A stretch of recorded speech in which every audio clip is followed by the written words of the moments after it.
Hi, everyone. I'm Kim Oxholm. Thank you so much for joining us. Thank you to the Lieutenant Governor, who I see has just joined us. I'm going to do two things. The first thing I'm going to do is just sort of go over the agenda. I'm going to do a quick welcome, then I'm going to turn it over to Laszlo Boyd, who created with a small group of important people ChangePA after the 2016 election, so beginning in 2017. They had a very successful run for the 2018 cycle, which he will tell you about. And he'll talk a little bit about what we're trying to do in the 2020 cycle. Then he's going to introduce our Lieutenant Governor, who has been such an incredible force since he got elected and has been, oh my God, we're so lucky to have him with us. After he finishes speaking, Mark Bernstein, another steering committee member and a former judge, will moderate the questions. It seems like a good job for a judge. And he will be looking, if you all look at the bottom of your screen, there's a chat function. You may either pose your chat questions to everyone so everyone can see what's being asked, or you can privately chat with Mark and tell him your questions. And then Mark will moderate the questions with the Lieutenant Governor. And we will conclude with another wonderful volunteer supporter, one of our strongest vocal advocates, Linda Bernstein, will close us out. So that's the agenda. I want to just quickly say hello. As I said, I'm a steering committee member. I want to thank all of you for joining us. Thank all of you who have supported us in so many ways. I want to acknowledge that, the tone of today's event is probably a little more somber than we would have had we haven't had the past few days, which have been, well, have been difficult, I think, for all of us on any given level. But I think one thing that it ought to do for all of us is increase our passion for the work we're doing. I think there can be nothing more obvious than the need for leadership we can respect, leadership who shares our values from the very, very top down to the state representative level. And ChangePA is a small part of a much, much bigger puzzle, but we are a critical piece of the puzzle. And our goal is to turn the Pennsylvania State House into a Democratic majority in the 2020 election. And as I said, I'm going to leave it to Laszlo to explain how we got to this spot. But I just want to say, let's stand together. Let's stand together for those who are not in the fortunate housing situations that all of us are in. And let's dig in and make sure that the November elections come out the way we want them to. So with that invitation, that intro, I'm going to turn it over to Laszlo Boyd, our amazing leader. Amazing. I love that, Kim. Thank you. I'm delighted to be here, but more importantly, I'm delighted that all of you are here. As Kim said, it's been a tough time. It's been a tough time for our country. It's been a tough time for Philadelphia. And I think we can do two things in response to that. We can pull the covers over our heads and give up, or we can fight harder. And I hope that all of you will join us in wanting to fight harder for this. A lot of you have either been in the room or heard me do the sort of historical overview for 2 years sounds a little pretentious, but the historical overview of ChangePA. We got started in the aftermath of the 2016 election, where we thought things were going to get bad afterwards. Little did we suspect. We had no idea how bad they would get. I think those were the last days of real optimism. We got together in our living room. Flora and I had a bunch of people over for brunch and started talking. Now, what makes that reference for me a little bittersweet today is that the building in which we got started, the home of ChangePA, the birthplace, is on a block in Philadelphia in which most of the buildings have been looted and the glass broken, and there was even a fire. So it's a tough week. We got started, as Kim alluded to, by trying to figure out how we could make a difference. And after a lot of conversations, we decided on focusing on the State House of Representatives. We had no idea how much money that would make a difference, but we picked the number of $35,000 to make a big impact on the individual races. We ended up raising $210,000 and supporting 6 candidates. And this is where the drum roll comes. 5 of them won. So of the 9 seats that Democrats picked up in 2018, we were directly involved in 5 of them. I'm not taking sole credit. They ran terrific campaigns and had a lot of other help. But we got directly involved. One of the things, and so we're back again in 2020.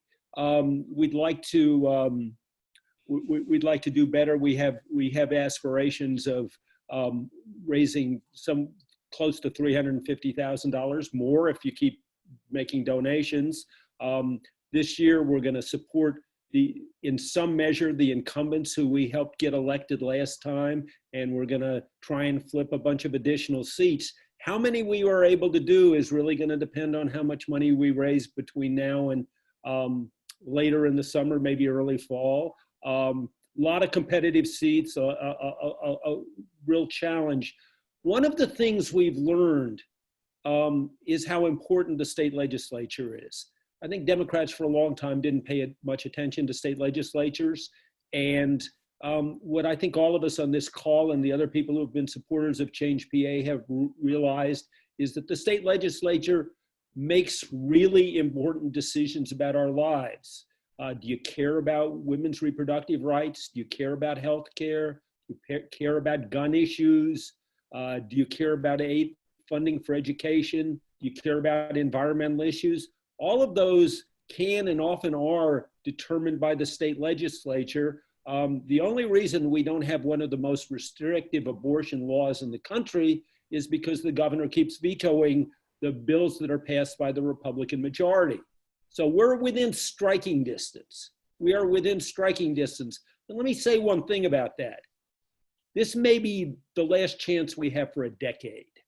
One of the bad consequences of 2010 is that when Republicans took control of the state legislature, they got to draw the legislative boundaries for the state, and they may not be good at much else, but they're sure good at that. Democrats get more votes statewide in legislative elections, but they get less seats. That's largely because of gerrymandering, not entirely, but that has a significant impact on it.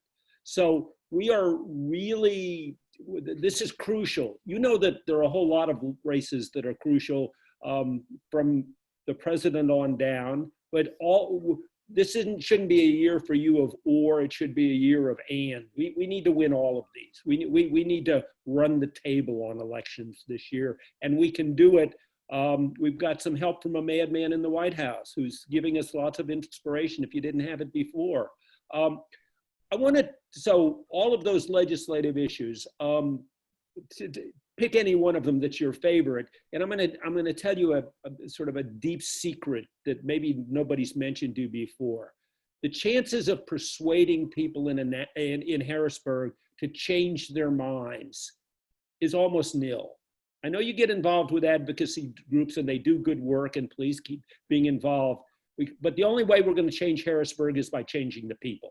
You're not going to change it by reasoned arguments.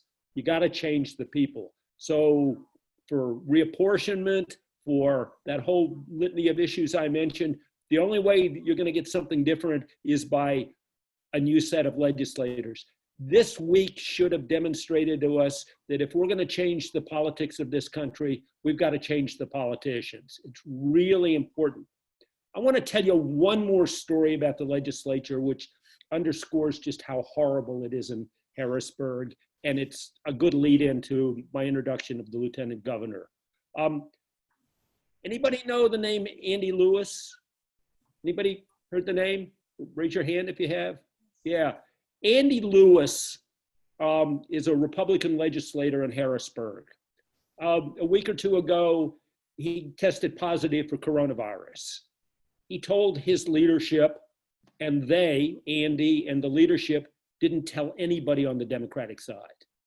So people who had come into contact with Andy in committee meetings or other places didn't know they were at risk.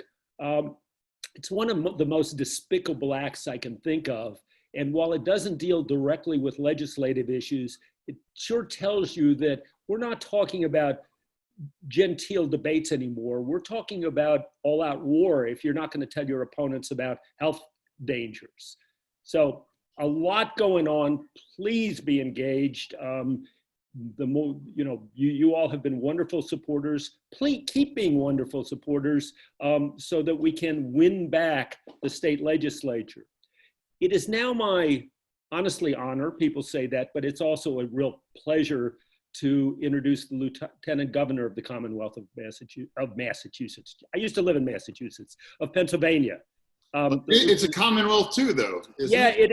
it is a Commonwealth, and this allows me to say that the Lieutenant Governor has a master's degree in public policy from a school some small school in Massachusetts, Harvard.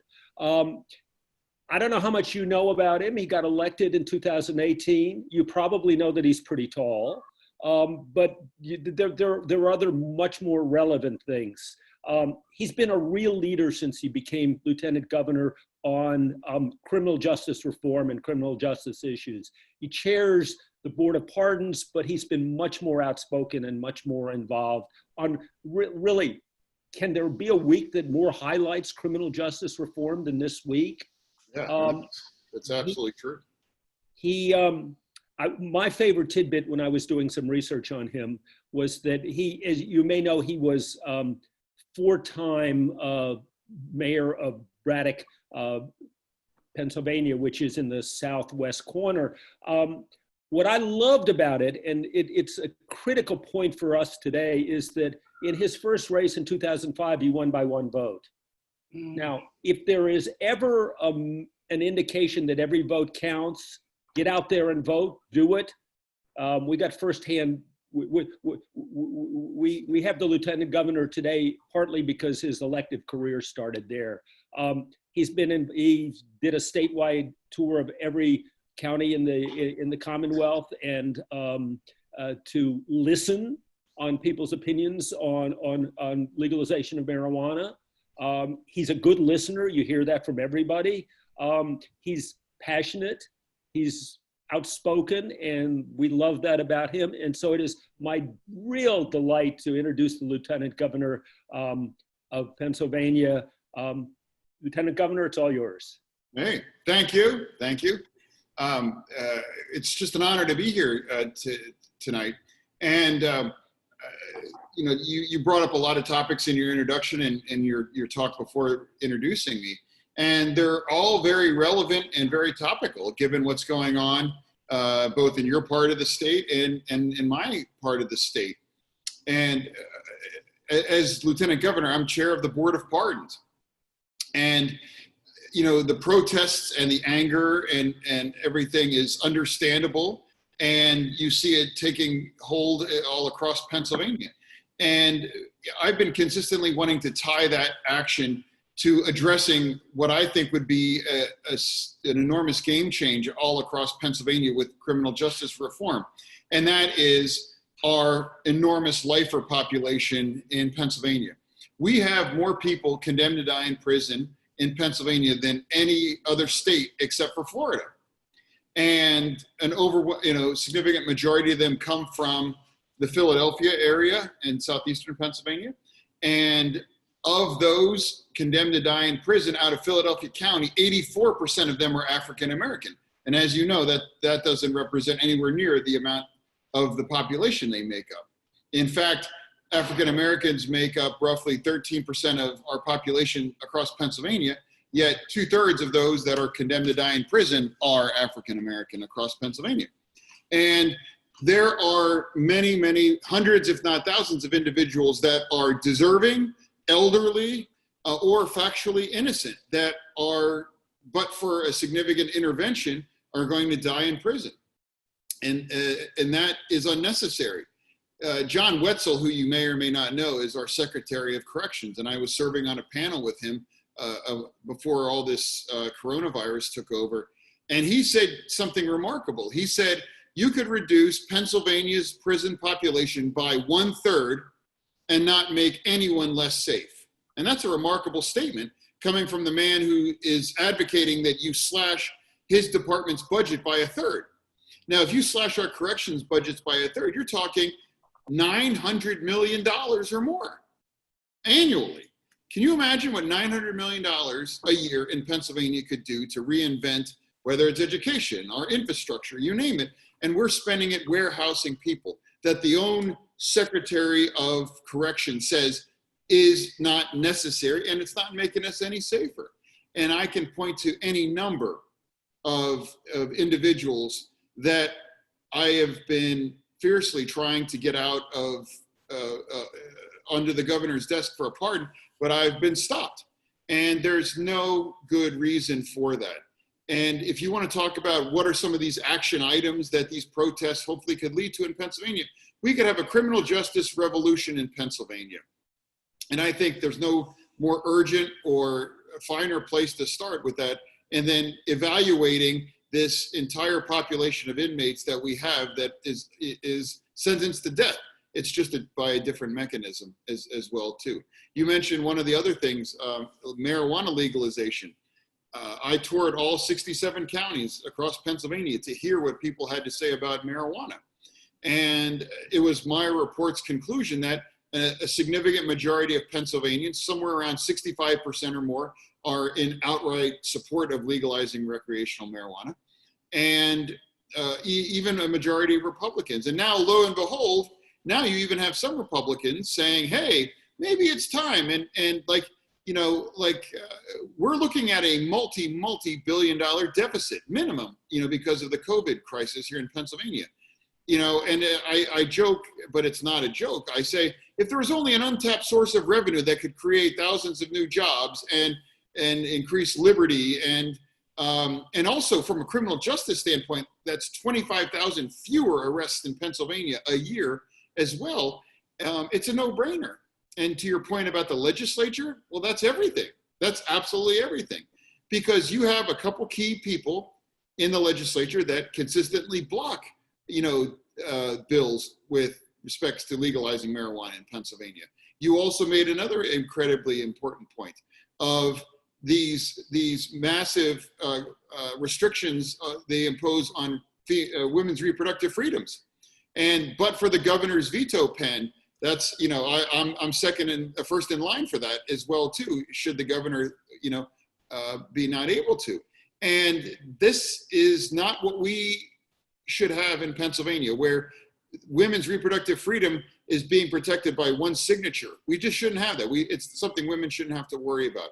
So the legislature, and once we have redistricting in 2020, I think we can rectify that. But we also can't forget that once we do kind of rectify that and get these districts done right, Pennsylvania is not going to veer sharply left. You know, look at our congressional delegation. We have what I would describe completely fair congressional delegations, districts across Pennsylvania. And you know as well as I do, it's split right down the middle, 50-50. We are a deeply purple state. And what I will say this, I say it consistently, is Pennsylvania will pick the president. If you tell me who wins Pennsylvania in 2020, that will be our next president. And if that's not enough to motivate you, there is nothing coming out of my mouth that's certainly going to do the trick. We've all kind of kicked the tires of the current administration in the White House. And if you were satisfied with that, I suspect none of you would be on this call. And we need a fully unified, all hands on deck approach for 2020. And I didn't endorse anybody in the presidential race, primarily because it's like, you know who my favorite candidate is? Yes. You know, vote blue no matter who, you know?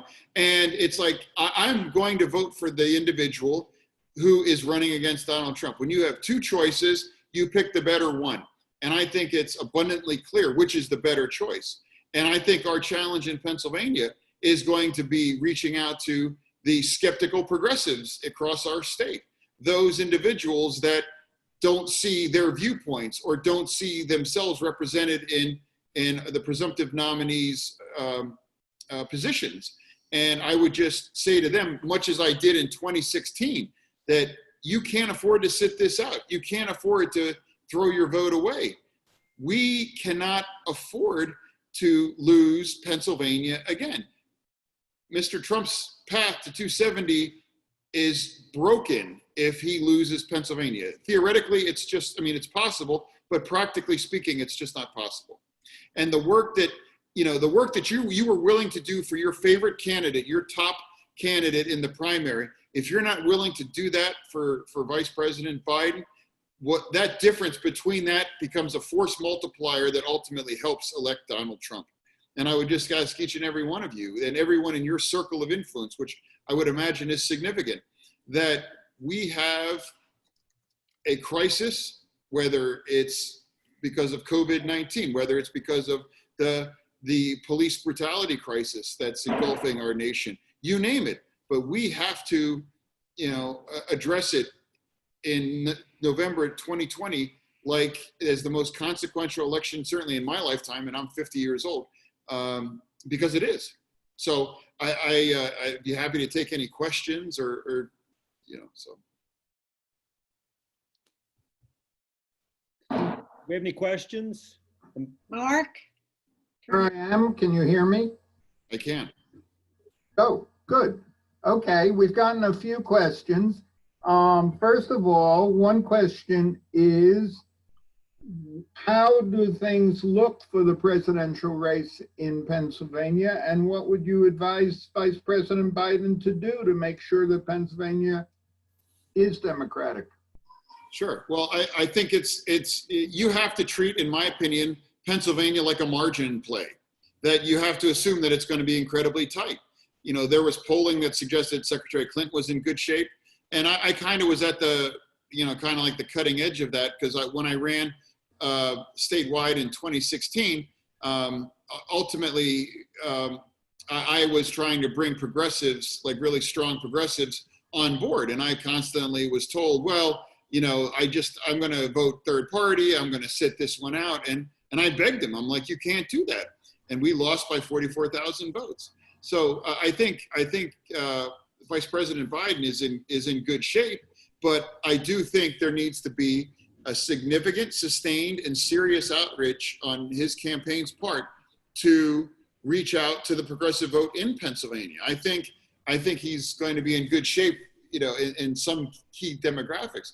But I think when you lose by 44,000 votes in 2016, it's critical that you make sure that we don't have to count on margins that thin, because the stakes are so high.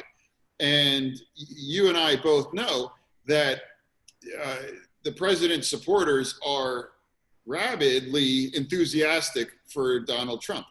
And I would submit that there isn't what I would describe rabid enthusiasm for the vice president as a candidate. I think we all understand, though, that this is the individual that is going up against Donald Trump.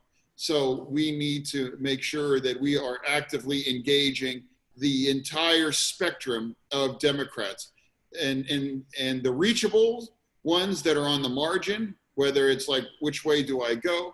But also those that may not otherwise say, I don't see myself or my cause in this, so I'm going to sit this out. Thank you. I'm going to combine a couple of questions about ChangePA.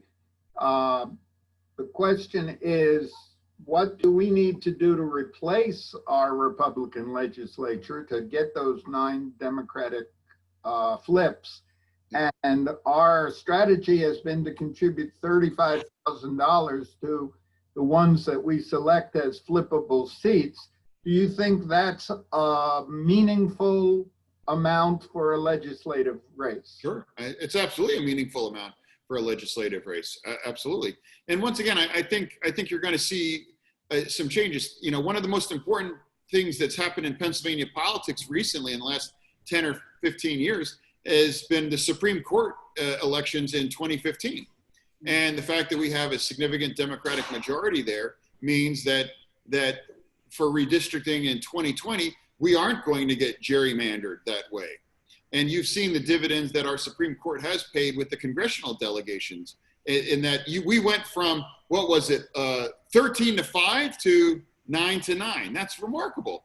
And that allowed us to achieve going from this many women in our delegation to 4 now, overnight. And so it's impossible to overstate the importance of what occurred in getting the Supreme Court in the Democratic control. And those state races mean everything. Tina Davis in a state Senate race out in your part lost by what, 70 votes? I mean, like a heartbreakingly thin margin. And had she won, or had there been more investment or more attention and she would have won, we would be sitting and being able to recapture the state Senate to the point of likely this time around, and I'm the tie-breaking vote in the state Senate. So we would have, and control of the state Senate means a great deal, as much as the state House. So, what you guys are doing is critical and it's important. And I wish there were more organizations doing what you are doing, because it's not sexy, like, eating popcorn, edge of your seat, like Pennsylvania State House races. But to Mr. Boyd's earlier point, it has a lot more impact on your day-to-day life than your senator or your House representative in Congress. It's a very, very critical governing body in the lives of Pennsylvanians, and you're absolutely right to do what you do, and I'm grateful for it. As a follow-up, someone asked, you visited all 67 counties. Do you think there is a reasonable chance to flip 9 seats from R to D? Well, I wouldn't have necessarily thought that before COVID and now the protesting. I would say, now I think there's a lot more flux, and there's more in play there. And I think you're going to find that people that might say, you know what, this isn't what I signed up for. And now, of course, in Pennsylvania, there's going to be parts of PA, and traveling all across, you see just how enthusiasm and how deep the support for President Trump is in many parts of Pennsylvania. And I would implore each and every one of you, underestimate him at your peril in terms of his popularity across Pennsylvania. He will be strong and popular, and we need to bring our A game on this one. So is it flippable? I do believe it is. And the point was earlier made that my political career started because of one vote.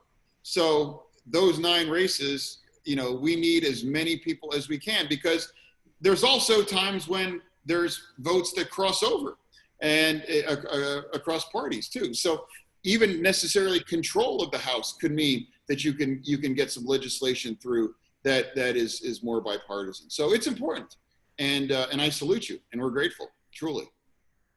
Thank you. Having visited all 67 counties and being imbued in Harrisburg, are we going to have marijuana legalization? And I think the COVID financial crisis that we're looking at, I've heard estimates up to $5 billion in terms of our deficit.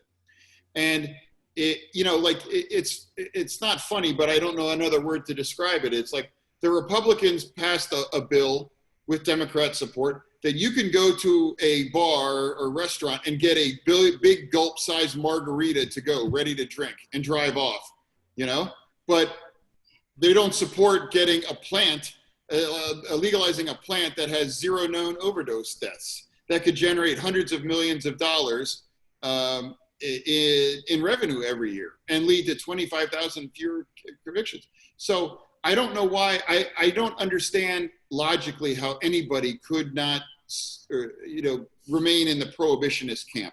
I just don't. Alcohol's legal, and it causes hundreds of thousands of deaths and addictions that we all know so well. Cigarettes, you can walk into any Sheetz or Wawa and buy chewing tobacco, snuff. You can buy cigarettes, and it kills hundreds of thousands of people every year.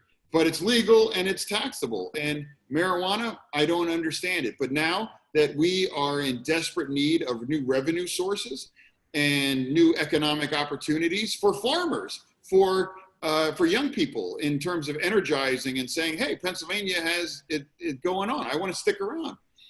It's such a great untapped resource. We have a thriving cannabis market in Pennsylvania already. Let's make it legal. You know, I'm tired of the money going to cartels.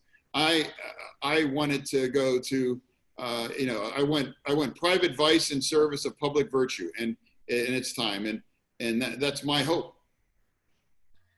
Private vice in service of present virtue. Public virtue. Public virtue. Okay, good. How has coronavirus changed campaigning in Pennsylvania? Well, I think since I'm like? talking, I think the best example of that is that I'm talking to a laptop, and you are too, instead of, in your living rooms or at the event. I mean, it's changed everything. I've done 2 statewide campaigns, and I've driven probably now, 150,000 miles or more during campaigning all across Pennsylvania. And it's surreal to conduct events over a laptop, over Zoom. But so it's transformed. I can't think of one facet of our lives, political, economic, you name it, that hasn't been transformed by the COVID crisis. And campaigning, I don't even know if you could call it campaigning anymore, because if you can't leave your living room, that's never happened before. So I don't even know what you would call that. Well, how are candidates going to do it? That's a great point, and I'm not sure. And what I do know is that we need to figure that out as a party, what that looks like, because Donald Trump has an incredibly large and sophisticated online operation, and we're already behind on him in that metric significantly. And we, like I said, if what's happened in the last 3 years, and specifically the last 3 months, isn't enough to motivate everyone in your life to get out and vote, I don't know what it will take. But I see a looming crisis coming in our vote by mail situation here in Pennsylvania. The Republicans were fully supportive of voting by mail. In fact, the only reason we have vote by mail in Pennsylvania is because of their support. It couldn't have passed without it. And now, because the president is trying to undermine it, it's like, well, I don't know. So you're going to have all these examples of, well, I got 2 ballots in the mail or this, and they're going to use those as red herrings to try to question the legitimacy of our elections. And my good friend, Commissioner Ken Lawrence in Montco, said, my nightmare is election night, and it's 11 o'clock at night, and we're waiting for us to finish counting the ballots in Montgomery County. I mean, it's going to be crazy. And let me tell you, the first trial run on Tuesday of the primary, it's like fingers crossed on how this is going to work, because this has never been undertaken in Pennsylvania. And I'm grateful that we have a trial run. And nobody knows what the coronavirus is going to look like in November. Is it going to fade away, or are we going to see a resurgence? But what I will tell you is that the Republicans are going to discredit it, disregard it, and try to sow as much misinformation as they possibly can about the integrity of voting by mail.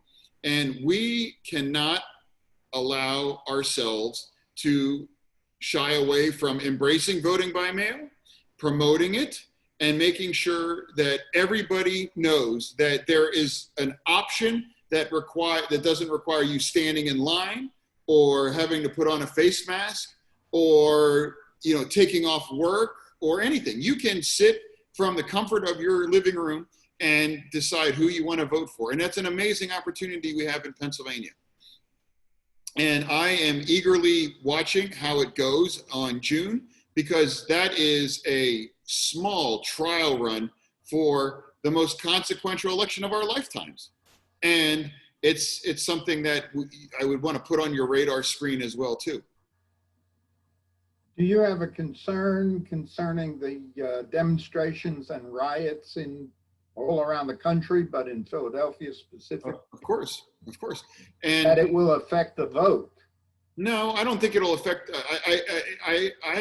We need everybody. Well, I mean, the primary vote is, I mean, that's going to be hard to see what will happen there.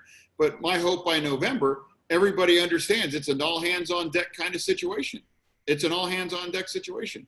And I said this back in 2016. I said, if you aren't willing to donate what you can, volunteer what you can, and vote, then for our candidate, then you might as well go put a MAGA hat on, because that's the same net result. And we all have to understand that. You know, Pennsylvania fell by 44,000 votes. That is a razor thin margin. And we know now what that did to America, to the world, and we can't let Pennsylvania go red. We just can't. How can we end police brutality? Police brutality. Well, you know, it's an incredibly complex situation in Pennsylvania. Just in Allegheny County alone, we have 127 separate police departments. And across Pennsylvania, we have 67 different DAs. And some of them are more progressive minded, like District Attorney Krasner. And then we have others like in Lebanon County. I don't know if any of you are familiar with a clash I had a few months ago where a woman was arrested shoplifting at a grocery store, $100, and she had cancer and like legitimately had cancer. And they sent her to prison for 7 months for shoplifting $110 worth of merchandise and denied her from seeing her oncologist. So you have a progressive champion of criminal justice reform like Larry Krasner, and then you have a district attorney that's A-OK with sending a drug-addled woman with cancer to state prison for stealing $110 worth of merchandise that they got back, that the store got back in the first place.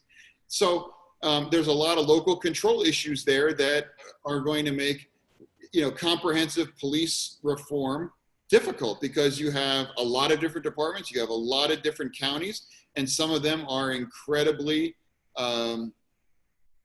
conservative, for lack of a better phrase. And they criminalize things like marijuana, where, you know, they won't even let you use medical marijuana, which is legal. It'd be like trying to stop you from using blood pressure medicine or any other legal medication, where like people on parole aren't allowed to do that, or you're not able to rent to get an apartment because you're a medical marijuana patient. So it's a challenge. And one of the things that we absolutely can change in Pennsylvania, as I alluded to earlier, that the largest lifer population we have in America, second to Florida's, we can absolutely change that. We have the mechanism and we have the ability to do that. It's just, we want to make sure that there's the political will. You're on the parole board. Yes, my chair. No, the pardons board, not the parole board. Pardons board. So you have very little to do with the prisons. No, we have everything to do with the prisons in terms of those that are condemned to die in prison. The pardons is much different than parole. Okay. But this idea that we could do a comprehensive reduction of inmate population and not have any meaningful impact on the safety of Pennsylvania's residents. And that could save us $700, $800, $900 million a year. And that money should and could be reinvested in education and infrastructure and property tax relief. Two final questions on a more upbeat type. Do you have a recommendation for Vice President to go with President Biden? I don't. I don't. And quite frankly, I'm less concerned. And if the Vice President is your deciding factor, that concerns me even more. As I said before, you can't draw a more clear, stark contrast between, the Vice President and our current president. And of course, I don't think I don't think there's a bad choice he could make. But I'll be honest with you, it's not like, well, like if he gets the right Vice President, I'm in. That's just not where I'm at. And so of course it's an important choice. But what I would just emphasize to everybody, that your ideal may not be at the top of the ticket, but your nightmare is at 1600 Pennsylvania Avenue. and whatever you need to do to get to the point to pull the lever to vote for Team Blue in November. I hope you're able to get there, because we absolutely have to get everyone on board. We cannot afford to have anyone sit out, or God forbid, throw their vote away through some third party option. And what are our priorities when we do flip the Pennsylvania legislature? Well, that's not for me to decide. That would be the governor to decide. But I know one of mine would be criminal justice reform, marijuana legalization, more investment in education, an extraction tax for shale, and using that to rebuild Pennsylvania's infrastructure and our rural broadband and other things. So there's any number of priorities as far as I'm concerned. All of it centered around making critical investments all across Pennsylvania in communities to help rebuild the economy. But the priorities are going to be decided, I think, by the virus, to be honest with you. This idea that we can bounce back quickly just isn't accurate. And you're not going to be able to, we had a $300 million surplus last year, and now we're looking at a $4 to $5 billion deficit. And that is going to cause a lot of pain across Pennsylvania. And that is going to be the priority in coming to some kind of agreement it's going to be tough. And then there's also a lot of rebuilding that's going to be necessary in some of our cities because of some of the damage too. So it's a lot of challenges. Lieutenant Governor, thank you very much. No, thank you. I'm going to turn this over to far and away my better half, Linda Bernstein, who has just popped up onto the screen. And get me out of here. All right. Good night, everybody. Thank you very much for having me on. Thank you. Hi, everybody.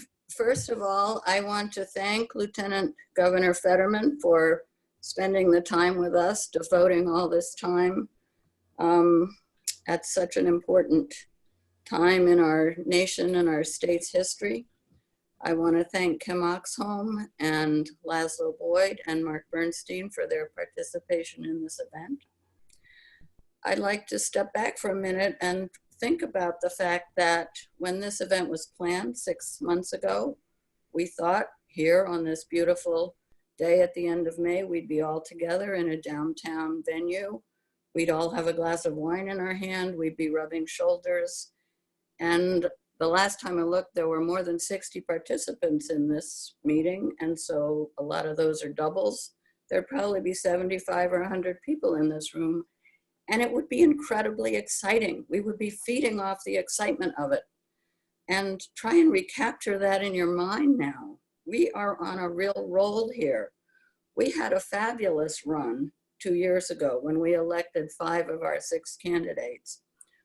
We elected really smart people, and we are vetting candidates now who are going to be running in November. That will be decided at a convention or maybe a Zoom convention, just like we did before. But the steering committee will present a list and people will vote on those candidates. And if history is a guide, they are tremendous candidates. So feed off the excitement of all these people watching right now and the excitement of the success we had last time. And then go another step forward with me. Mark and I are not big philanthropists. We are not the people who charities depend on to carry them forward. We have made this our main commitment with our financial resources going to ChangePA, because where people live is where the money needs to go. Now, we are at a real crisis point in our nation. We are at a point where we need to redouble our efforts and go forward to victory, because things have fallen apart just about as much as they can fall apart. But sometimes in these moments of crisis, people do dig within themselves, dig deep, and go forward to a victory that did not seem possible even a few weeks ago. The way to give money to ChangePA is to go on the changepa.org website and donate. That is the easiest way to do it. I think maybe there's a link that you might have gotten with your invite. You can use that link. If that link doesn't work, just go directly to the ChangePA website. We are hoping to raise $350,000 now so that we can support 10 candidates. As you heard, we need 9 to flip. We're supporting the 5 we helped win last time and 5 more. If there could be 4 more around the state, we will flip the legislature.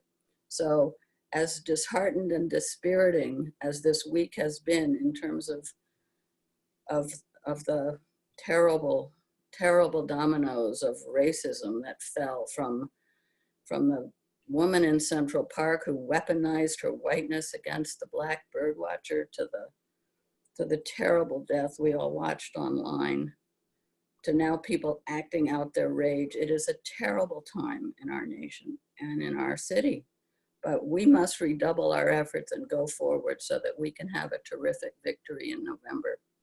So thank you for tuning in. Thank you for listening, for your questions. And this is the end. Thank you very much.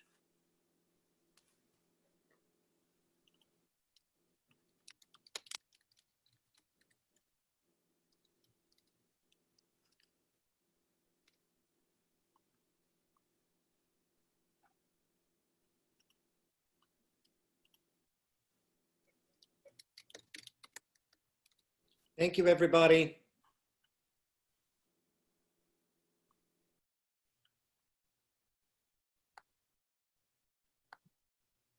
I'm going to allow people to unmute themselves if they want to chit-chat as the meeting closes.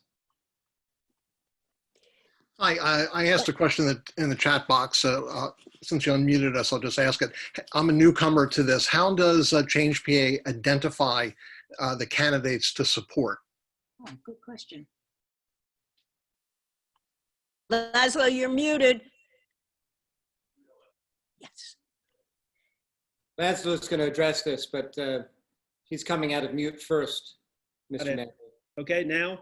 Yes. We look at races around the state, and we look first of all at the data from previous elections. So part of the you need a good mix of Democratic voters, and you need a good candidate. So we've looked at, I think like 18 races around the state so far, and we're trying to get that down to maybe 10 or 12 that through a process of who's running the best campaign, who's raising money.